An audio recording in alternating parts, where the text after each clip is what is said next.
start our today's session. In our previous session, we have learned how to rationalize the denominator. Now tell me, how to rationalize the denominator?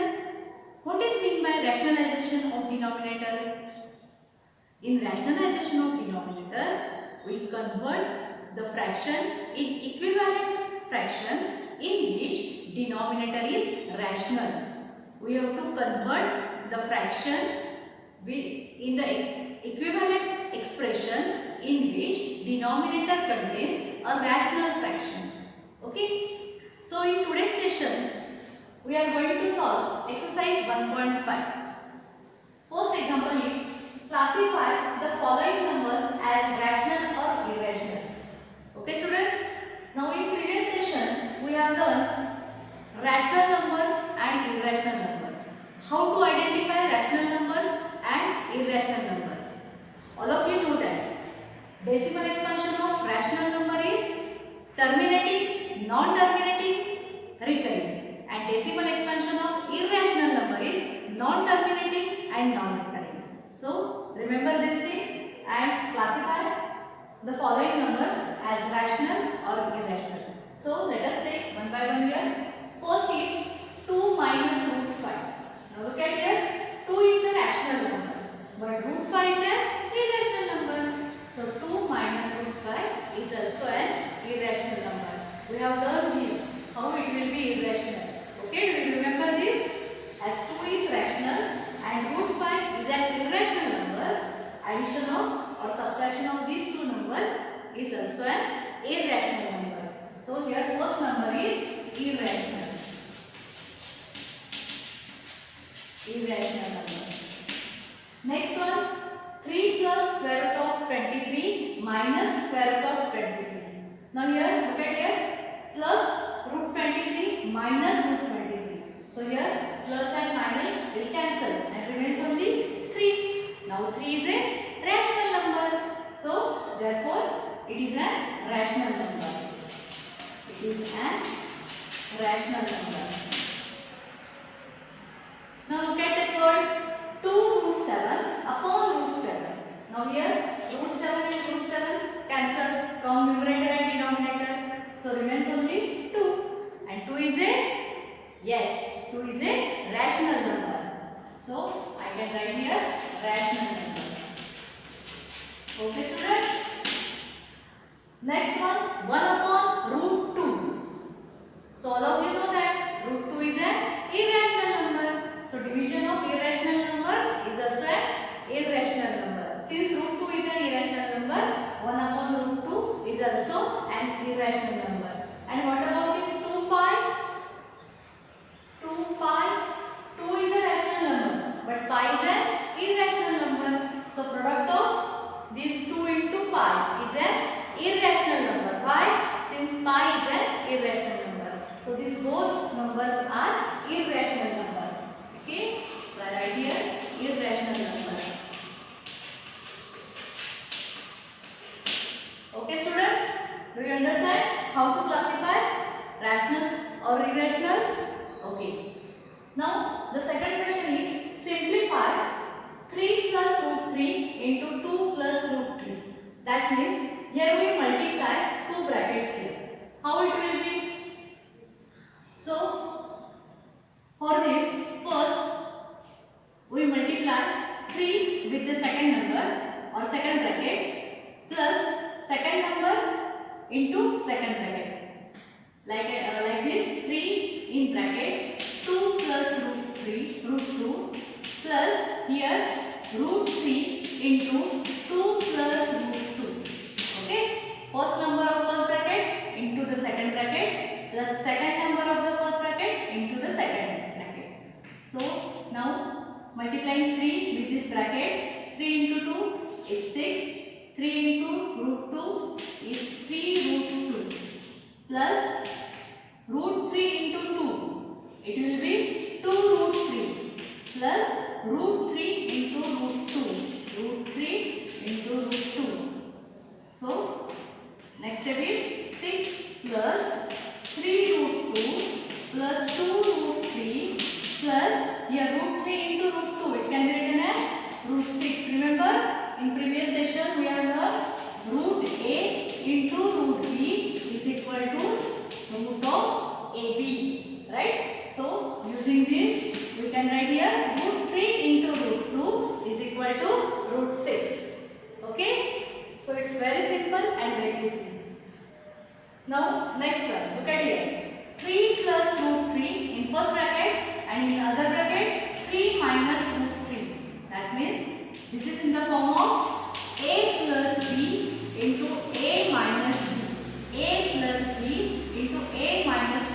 it is an expansion of, yes, right, it is an expansion of a square minus b square.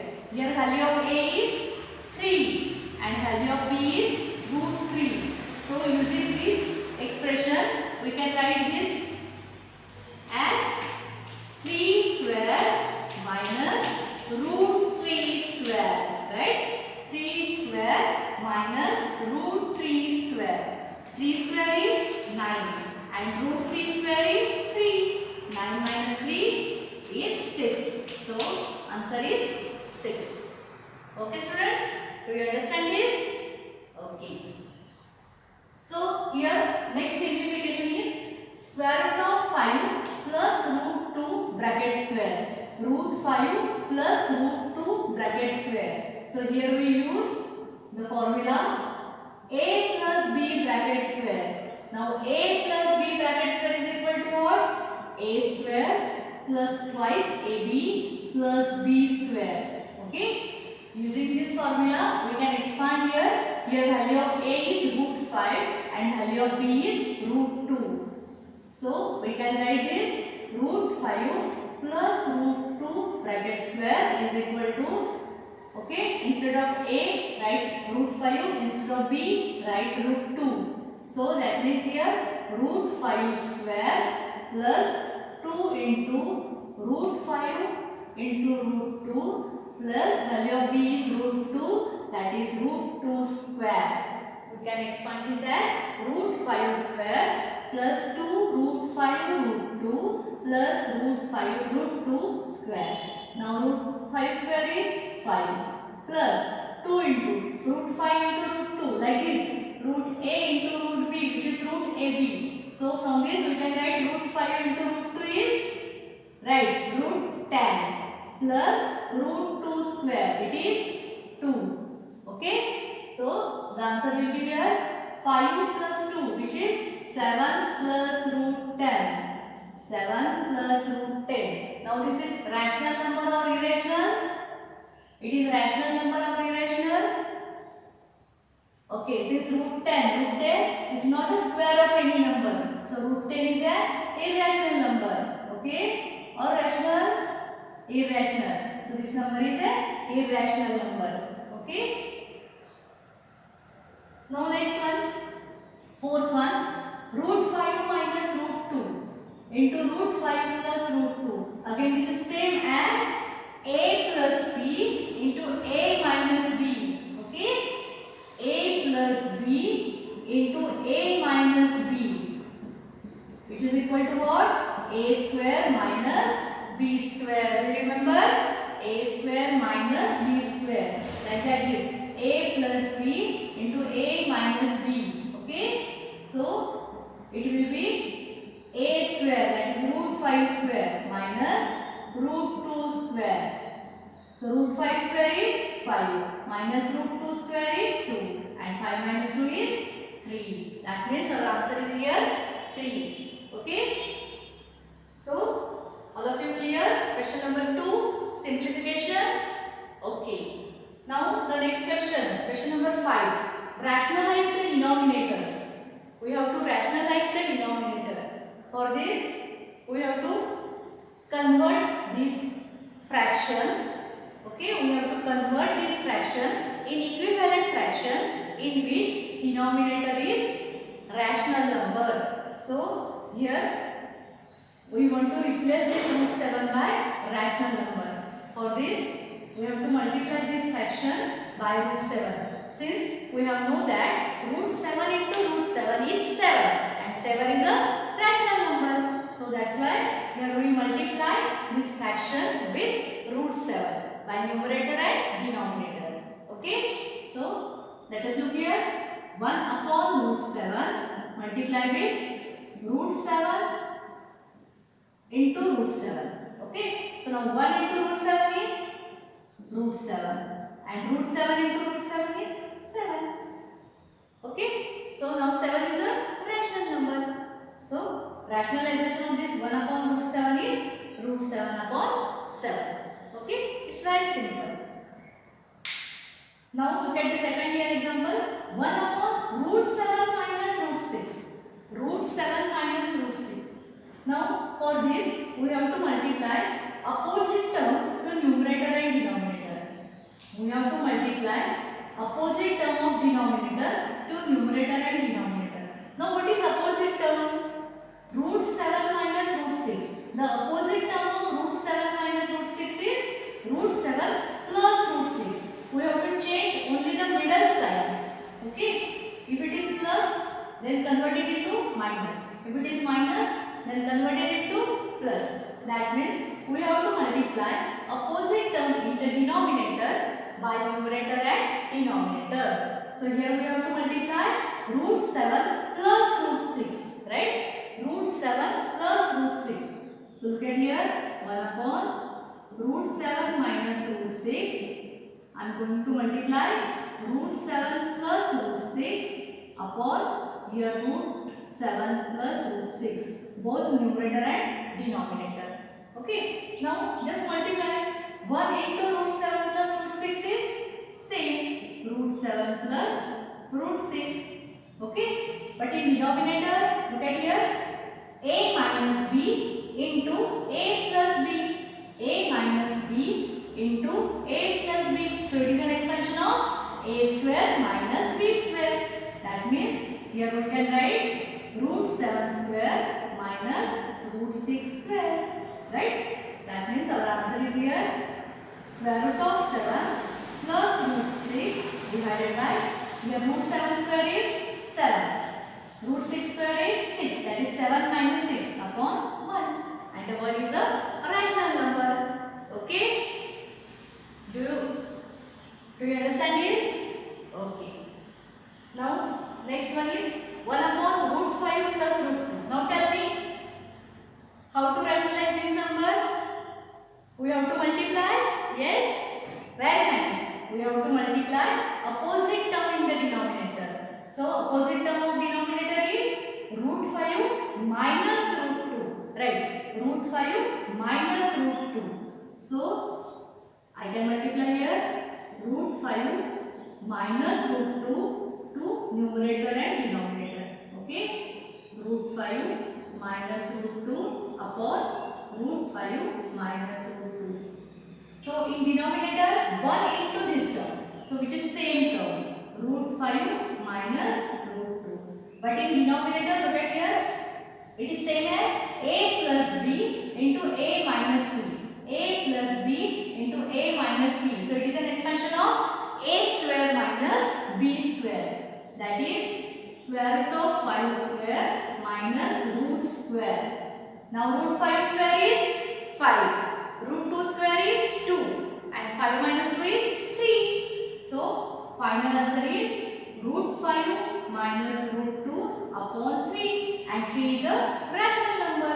So, in this way, we rationalize the denominators. Okay? Do you understand? Now, look at here. There is one more example of rationalization. 1 upon root 7 minus 2. Okay? So, for this, we have to multiply. Yes, very nice. We have to multiply this number by opposite term in the denominator. That means root 7 plus 2 upon root 7 plus 2. So here 1 into root 7 plus 2 is root 7 plus 2. And again in the denominator a plus b into a minus b. So it is an expansion of a square minus b square. So here a is root 7 and b is 2. That means here we get root 7 plus 2 upon a square. Root square is 7 minus 2 square is 4. That means answer is root 7 plus 2 upon 7 minus 4, which is 3. Okay? This is rationalization of denominator. Okay, students? Okay. Now, look at here, look at the board. Represent square root of 9.3 on the number line. Students, do you remember this? We done this example in our previous session. How to locate root x on the number line. In that session, we completed this example. Represent square root of 9.3 on the number line. Okay? So, last example. Third example, here pi is equal to c upon d.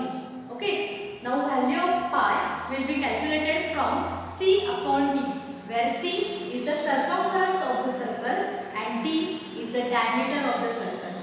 Okay, now our question is, this seems to contradict the fact that pi is irrational number. Since c and d, c is the circumference of the circle and d is the diameter of the circle. So this seems to contradict the fact that pi is an irrational number. How will you resolve this contradiction?